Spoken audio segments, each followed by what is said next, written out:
ഒരു പ്രൊഡ്യൂസറിന്റെ അടുത്ത് ചെല്ലാൻ എളുപ്പമായിട്ടുള്ള ഒരു വഴി ഇതാണ്. ഇന്ന് ഞാൻ വന്നേക്കുന്ന പ്രൊഡ്യൂസർമാരുടെ വലിയൊരു ഷോർട്ടേജ് ഇൻഡസ്ട്രിയിലുണ്ട്.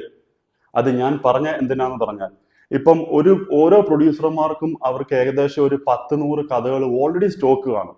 എന്ന് പറഞ്ഞ പോലെ ഇപ്പൊ എൻ്റെ അടുത്ത് തന്നെ ഓരോ സുഹൃത്തുക്കൾ വിളിച്ചിട്ട് ചോദിക്കുന്നുണ്ട്, അതായത് ഫേസ്ബുക്ക് സുഹൃത്തുക്കൾ, എൻ്റെ നല്ല കഥയുണ്ട് വരട്ടെ. അപ്പൊ ഞാൻ ഒരു കാര്യം പറയാണ്, ഇപ്പൊ ഞാൻ തന്നെ ഏറ്റവും നമ്മളൊരു ആരംഭമാണ്. ഇപ്പൊ വർഷത്തെ ഒരു 2 സിനിമയെ കൂടുതൽ നമുക്ക് ഇത് എടുക്കാൻ പറ്റത്തില്ല. നമ്മളൊരു ചെറിയ രീതി സെറ്റപ്പിൽ, ചെറിയ രീതിയിൽ ഉദ്ദേശിച്ചെന്ന് പറഞ്ഞാൽ വലിയ ബഡ്ജറ്റ് ഒന്നുമല്ല, 2 സിനിമ. ആ 2 സിനിമ ഇപ്പൊ നമുക്ക് എൻ്റെ ഓഫീസിൽ തന്നെ ഏകദേശം ഒരു 10-20 കഥകൾ തന്നെ ഇവിടെ ഇരിപ്പുണ്ട്.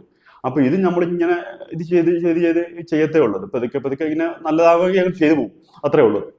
അപ്പൊ പിന്നെ കഥയുണ്ടെന്ന് പറഞ്ഞ് വരുന്നിടത്ത് ഒരു കാര്യം, എനിക്ക് സുഹൃത്തുക്കളോട് ഒരു കാര്യം പറയാനുള്ളതെന്ന് പറഞ്ഞാൽ, 10,000 സ്ക്രിപ്റ്റ് ഉണ്ടെങ്കിൽ ഒരു പ്രൊഡ്യൂസർ എന്ന രീതിയിലാണ് കണക്ക്. അപ്പൊ പ്രൊഡ്യൂസർമാർക്ക് കഥ കണ്ടെത്താനും അല്ലെ കഥയ്ക്ക് വേണ്ടിയിട്ട് പിന്നെ ആക്കാനും ഒരു പാട് പോലും യഥാർത്ഥത്തിൽ ഇല്ല നിലവിൽ. ഇപ്പൊ നമുക്കൊരു ഓഫീസൊക്കെ ഉണ്ടെങ്കിൽ എത്ര നമ്മുടെ സൗഹൃദങ്ങളിൽപ്പെട്ട സിനിമയ്ക്ക് എത്ര സൗഹൃദങ്ങളുള്ളവർ തന്നെ നമുക്ക് കഥകൾ തന്നെ ഓൾമോസ്റ്റ് തരുന്നുണ്ട്.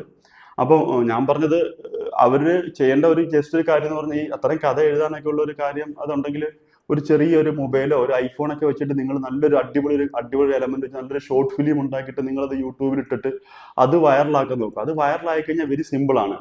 അപ്പൊ ഞാനിത് പറഞ്ഞ ആർക്ക് വേണ്ടി എന്ന് പ്രത്യേകം പറയാണ്. അപ്പൊ ഇങ്ങനെ നടന്ന് കുറെ കഥ പറയാൻ വരട്ടെ എന്ന് ചോദിക്കുന്ന കുറെ സുഹൃത്തുക്കൾ ഇങ്ങനെ ചോദിക്കുമ്പം, എന്തിനാണ് ഇപ്പൊ എൻ്റെ അടുത്ത് പറയുന്ന പോലെ ഒരു 1000-കണക്കിന് ആൾക്കാർക്ക് അവർ ഫേസ്ബുക്ക് വഴി മെസ്സേജ് അയച്ചിട്ടുണ്ടാവും. അപ്പൊ അതുകൊണ്ട് അവരുടെ അറിവിലേക്ക് പറയാണ്. അപ്പൊ ഏറ്റവും നല്ല ഐഡിയ എന്ന് പറഞ്ഞാൽ, അതിനകത്ത് ഇതുപോലെ ഞാൻ ഈ പറഞ്ഞ പോലെ ചെയ്തു കഴിഞ്ഞാൽ അത് വൈറലായി കഴിഞ്ഞാൽ ഓട്ടോമാറ്റിക്കായിട്ട് നിങ്ങളെ കണക്ട് ചെയ്യും, അത് ഉറപ്പാണ്.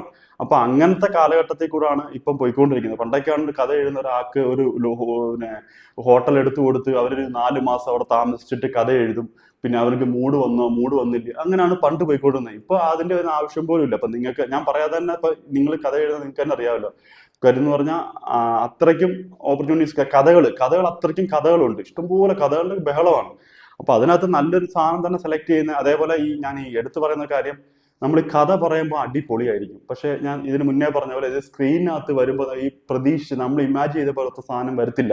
അത് 90% പാളിച്ച പറ്റുന്ന ഞങ്ങളാണ്. അപ്പൊ നിങ്ങളത് ഷോർട്ട് ഫിലിം എടുത്തിട്ട് നിങ്ങൾ അതിന്റെ നിങ്ങളുടെ ഇത് മനസ്സിലാവും. അപ്പൊ നിങ്ങൾക്ക് പെട്ടെന്ന് ഒരു പ്രൊഡ്യൂസറിന്റെ അടുത്ത് ചെല്ലാൻ എളുപ്പമായിട്ടുള്ള ഒരു വഴി ഇതാണ്.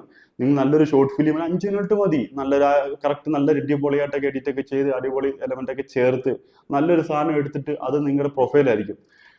എക്സാമ്പിൾ പറയുകയാണെങ്കിൽ സംഭവം എന്നുള്ള സിനിമ നിങ്ങൾ കാണുമ്പോൾ നിങ്ങൾക്ക് മനസ്സിലാവും അതിന്റെ ഒരു ഷോർട്ട് ഫിലിം. അത് ഭയങ്കര 2-5 മിനിറ്റ് കണ്ടേ ഉള്ളത്. എന്ത് രസമാണെന്നറിയാം. അവർ തേടി പിടിച്ച സിനിമ ഉണ്ടാക്കാൻ വെരി സിമ്പിളാണ്. അപ്പൊ ഞാൻ പറഞ്ഞ പോലെ അല്ലാതെ നമ്മൾ ഇപ്പൊ ഇങ്ങനെ പറയുന്നതിനെക്കാട്ടി എളുപ്പം ഒരു വഴിയാണ് ഞാൻ ഈ പറയുന്നത്.